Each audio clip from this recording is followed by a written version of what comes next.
Yang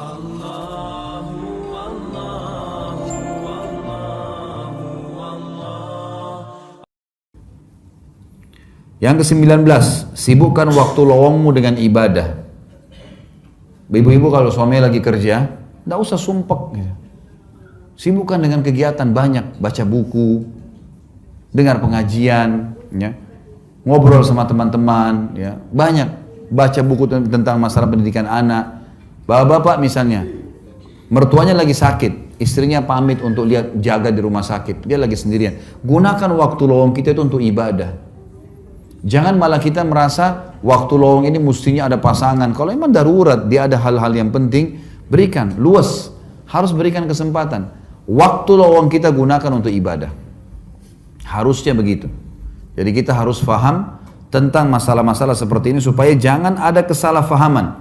Sibukkan waktu dengan ibadah. Kemudian yang ke-20 adalah, yang terakhir sekali kiatnya, cerai pada tempatnya, pertahankan rumah tangga pada tempatnya, dan poligami pada tempatnya. Oh iya, sebentar. Orang cerai misalnya. Cerai itu, kalau misalnya memang betul-betul harus dilakukan karena pasangan kita salah, maka berarti sudah, ya. Apa boleh buat cerai? Karena pasangan kita sudah nasihatin berapa kali tidak pernah mau baik. Jalan keluarnya cerai. Pernah ada seorang sahabat datang begini kepada Nabi SAW mengatakan, ya Rasulullah, inna imraati la taruddul ladul yamis. Wahai Rasulullah, istriku ini nggak nolak tangan laki-laki. Maksudnya suka berhubungan, supel terlalu sama laki-laki, gitu kan? Kata Nabi SAW, talliqha. Kalau gitu ceraikan dia. Suruh ceraikan. Paling pertama suruh Nabi ceraikan. Karena orang yang sudah tidak bisa mengontrol pergaulannya, sudah nasihatin tidak mau, nggak bisa dipertahankan. Itu nasihat Nabi. Kemudian sahabat ini mengatakannya, Rasulullah, tapi saya mencintainya. Kata Nabi SAW, kalau begitu kamu mau pertahankan silakan, tapi kau harus mendakwahinya. Jadi ada cerai solusi. Kemudian mempertahankan, ini cerai pada tempatnya, mempertahankan rumah tangga pada tempatnya. Jadi Bapak Ibu sekalian, bukan aib kalau pasangan kita pernah buat salah, sekarang dia mau perbaikin. Kita terima, perbaikin, ayo sama-sama kita perbaikin. Karena manusia bisa buat salah. Maka kita pertahankan pada tempatnya. Dan yang terakhir adalah masalah poligami pada tempatnya. Banyak orang yang salah paham dengan poligami. Ada orang yang benci sekali karena tidak paham. Ada juga orang yang terlalu menganggap remeh sehingga sembarangan. Padahal ini adalah hukum Allah. Poligami ini Bapak Ibu sekalian adalah bab tertinggi dalam bab nikah. Jadi kalau sholat itu seperti istikharah dengan tahajud.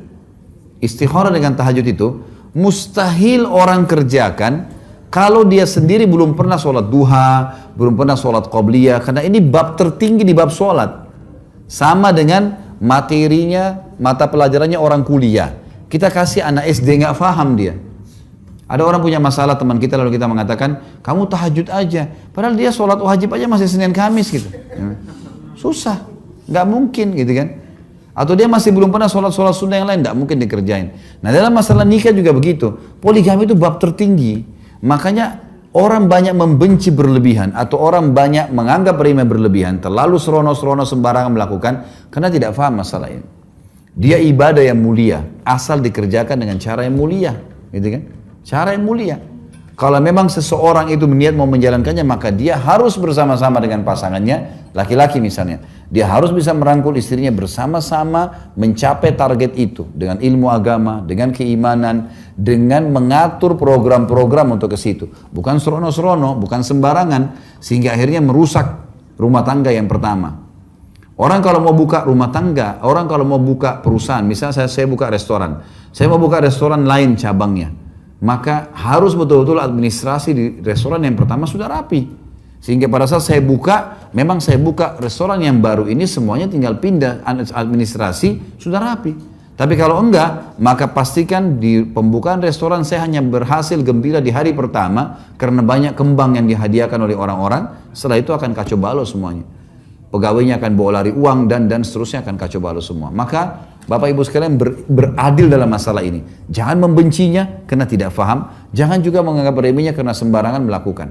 Jadi harus betul-betul dengan metode yang sangat santun, baik sehingga kita memahami kalau ini adalah agama Allah Subhanahu wa taala. Saya kasih contoh, ada satu orang yang saya kenal di Jakarta. Dia menikah kurang lebih 15 tahun. Nggak punya anak. 15 tahun nggak punya anak. Ini kisah nyata. Kemudian diteliti ke dokter, ternyata istrinya punya masalah. Jadi selain mandul, memang si istri ini punya penyakit, saya lupa jenis penyakit apa pada satu disebutkan. Jadi kalau berhubungan biologi sama suaminya, pasti dia tiba-tiba flu, demam. Si suami ini kena virus itu. Pasti habis berhubungan, pasti flu. Dia sampein ke orang tuanya, ibunya nggak percaya, ayahnya nggak percaya. Sampai dia pernah selesai berhubungan sama pasangannya, lalu dia datang, lalu dia mengatakan, ini lihat hasilnya. Memang seperti orang yang sakit flu berat dan ini. Jadi dokter memang betul-betul seperti itu. Baik, apa solusinya? Mandul nggak bisa punya anak. Kemudian juga, kalau berhubungan ada masalah nih. Mau diceraikan istrinya, 15 tahun bersama-sama. Gimana caranya menceraikan ini? Nggak mungkin gitu. Dia juga berat. Tapi kalau dia juga tetap pertahankan rumah tangga, dia nggak bisa punya anak. Maka ini salah satu pintu kalau orang mau poligami. Karena memang ada hal di sini solusi diberikan dalam agama. Sama cerai solusi, sama juga poligami itu solusi, gitu kan? Adalah jalan keluar bagaimana seseorang bisa menemukan sesuatu yang memang kalau sudah mentok di sebuah titik yang dia harus ya menjalankan sehingga tidak ada hal yang dirugikan. Allahu a'lam.